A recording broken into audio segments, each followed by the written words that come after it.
രാവിലെ ഒരല്പം ഏത്തയ്ക്കപ്പച്ചടി വെക്കാമെന്ന് കരുതി.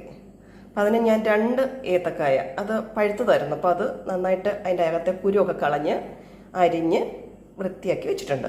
ഇനി അതിലേക്ക് ചെറിയ 3 പച്ചമുളക് വട്ടത്തിൽ അരിഞ്ഞത് ചേർക്കാം.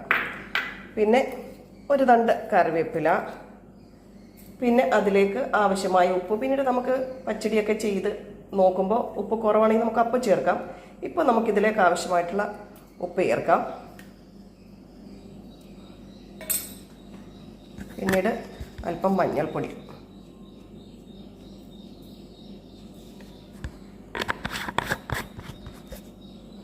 ഇനി ആവശ്യത്തിന് വെള്ളവും ചേർത്ത് നമുക്ക് അടുപ്പ് വെച്ച് വേവിച്ചെടുക്കാം. ഇനി നമുക്ക് തേങ്ങയും ജീരകവും മാത്രമായിട്ട് അരയ്ക്കണം. അരയ്ക്കുക വെച്ചാൽ നന്നായിട്ട് അരഞ്ഞെടുക്കണം. നമ്മൾ പറയില്ലേ വെണ്ണ പോലെ അരയുക എന്ന് പറയില്ലേ, അതേപോലെ അരച്ചെടുത്തതിന് ശേഷം അതിലേക്ക് നമ്മൾ ഈ കടുക് നന്നായിട്ട് ചതച്ചെടുക്കുകയുള്ളൂ, അരയരുത്. ജസ്റ്റ് ഒന്ന് ആ ഒരു ജാറിലേക്ക് ഒന്ന് ജസ്റ്റ് ഒന്ന് അരഞ്ഞ് അതൊന്ന് പൊട്ടുകയാവുള്ളൂ. കടുകൊന്ന് പൊട്ടിച്ച് ആ തേങ്ങയുടെയും ജീരകത്തിൻ്റെ അരപ്പിനോടൊപ്പം ഒന്ന് ചേർത്തെടുക്കണം. എന്നിട്ട് വരാം. നമ്മുടെ ഏത്തയ്ക്ക നന്നായിട്ട് വെന്തിട്ടുണ്ട്. ഗ്യാസ് ഓഫ് ചെയ്തിട്ട് നമുക്ക് നന്നായിട്ട് ഉടയ്ക്കാം.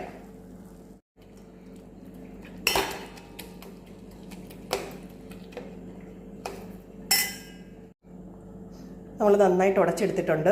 ഇതിലേക്ക് നമുക്ക് അരച്ചു വെച്ചിരിക്കുന്ന അരപ്പ് ചേർക്കാം.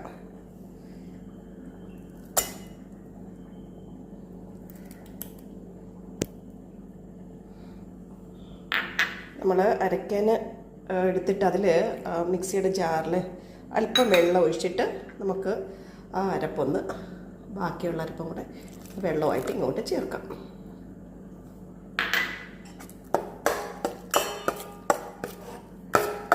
നമുക്ക് നന്നായിട്ട് വെന്ത ഏത്തപ്പഴവും നമ്മുടെ അരപ്പും കൂടെ നന്നായിട്ട് മിക്സ് ചെയ്യാം.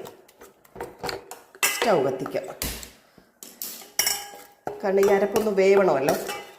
അരപ്പ് നന്നായിട്ടൊന്ന് വേവട്ടെ.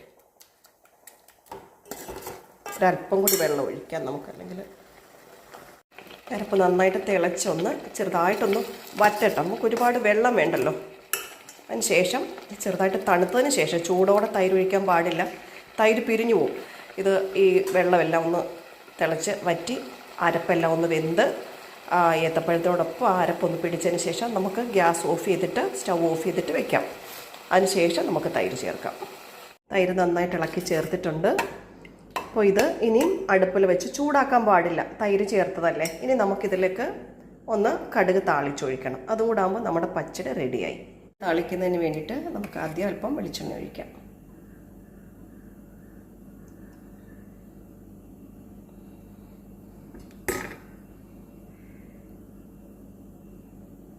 എണ്ണ ചൂടാകുമ്പോൾ അതിലേക്ക് കടുക്,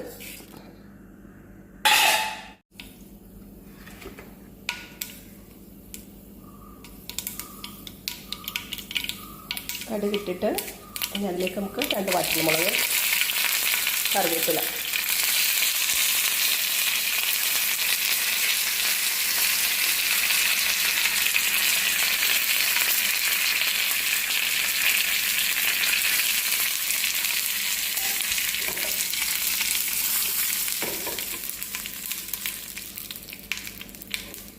സ്റ്റൗ ഓഫ് ചെയ്യാം. ഇത് നമുക്ക് പച്ചടിയിലേക്ക് ഒഴിക്കാം.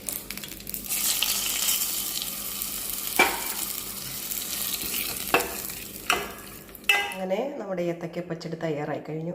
ഇനി നമുക്ക് അടുത്ത വീഡിയോയുമായിട്ട് വീണ്ടും കാണാം. Thank you.